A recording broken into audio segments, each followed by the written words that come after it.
Hi, I'm Justin Gatlin, the pastor at Alvin Missionary Baptist Church, and since we're not having our Wednesday evening services tonight because of the holiday, I wanted to take a few minutes to offer some thoughts on Thanksgiving and bring you kind of a brief Thanksgiving devotional. I want to start with one of my favorite stories that many of you have heard me give many times, that the famous Bible commentator of the 1700s, Matthew Henry, was once robbed. And every night in his journal, he was prone to write the things that he was thankful for that day.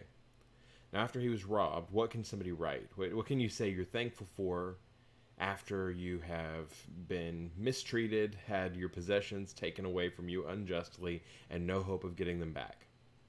Well, Matthew Henry wrote a few things. One thing he wrote was that he was grateful that although they took all he had, they didn't take much. He wrote that he was grateful that they took his money, but not his life. He wrote that he was grateful that although he was robbed that day, he had never been robbed before. But my favorite is the last thing that he said. He wrote that he was thankful that he was the one who was robbed and not the one who was robbing. See, the fundamental truth of our hearts is that we will either choose to be thankful or choose not to be thankful. The difference in a thankful person and an unthankful person is not their circumstances. It's the person. It's the way that they choose to respond to the conditions of their lives. And many of us have got things much, much better than most people in the entire world and most people throughout all of human history. And yet, we are often some of the least grateful, least thankful people that have ever been. And we joke about it. We say first world problems, and we treat it like a humorous thing that we're not grateful. But I want to say that being ungrateful, being unthankful, says something really important about our hearts. So how do we become the kind of people that Matthew Henry was, for example, who could be grateful in the midst of loss? And what does being unthankful really say about us? I want to share something with you from Romans chapter 1, verse 18. It says, "For the wrath of God is revealed from heaven against all ungodliness and unrighteousness of men who hold the truth in unrighteousness. Because that which may be known of God is manifest in them, for God hath shown it unto them. For the invisible things of him from the creation of the world are clearly seen, being understood by the things that are made, even his eternal power and Godhead, so that they are without excuse. Because that, when they knew God, they glorified him not as God, neither were thankful, but became vain in their imaginations, and their foolish heart was darkened.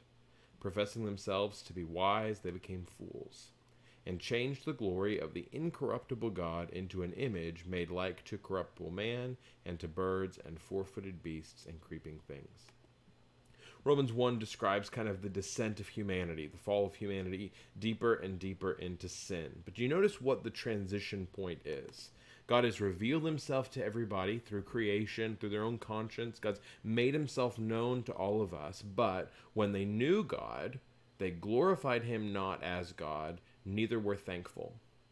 See, they didn't recognize God for who he was and what he had done. They weren't thankful. And so they became vain in their imaginations, futile, meaningless, and their foolish heart was darkened. I want to contend that the first step in our hearts becoming foolish and dark is a lack of gratitude. That where there's gratitude, there's light. Because when there's gratitude, we are aware of how things really are. We're aware of how dependent we are on God and others. We're aware of how fragile we are in ourselves. And like Matthew Henry, we wouldn't be indignant at being robbed. We would be grateful for all the blessings, even in the midst of the pain.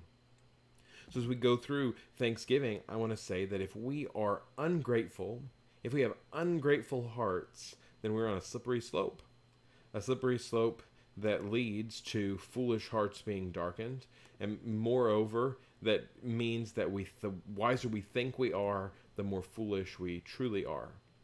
That when we're ungrateful, we think ourselves sophisticated. We think, well, I'm grateful to the cow that gave me the food. I'm not grateful to some God, or I'm grateful to myself for bringing myself up to this point. And the wiser and wiser we think we are, the more foolish we really are, because we've missed the way the world really works, changing the glory of God into corruptible images. So how can we be thankful? How can we cultivate that attitude of gratitude? Certainly, if you got robbed today and decided to start being thankful today, it wouldn't be very easy. The way to be thankful would be to, throughout your life, practice being grateful for the little things, so that when the big things come, we are the kind of person who would be thankful.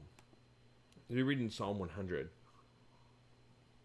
it says, "Make a joyful noise unto the Lord, all ye lands." So there's this commandment to not just be grateful internally. That's an important thing.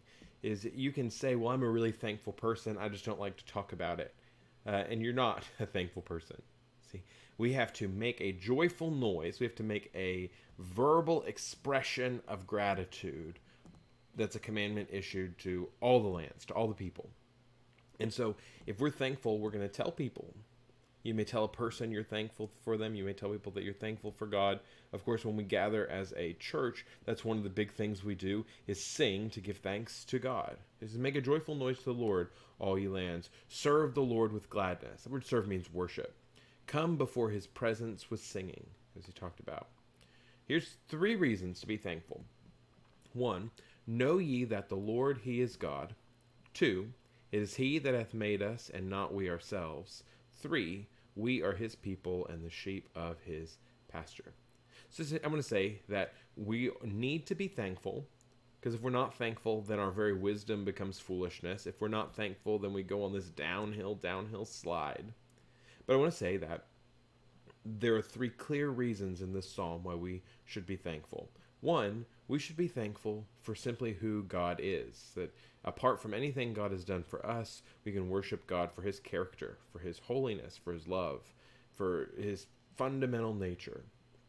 And if we can't glorify God for who he is apart from what he's done for us, then how could we ever love some other person apart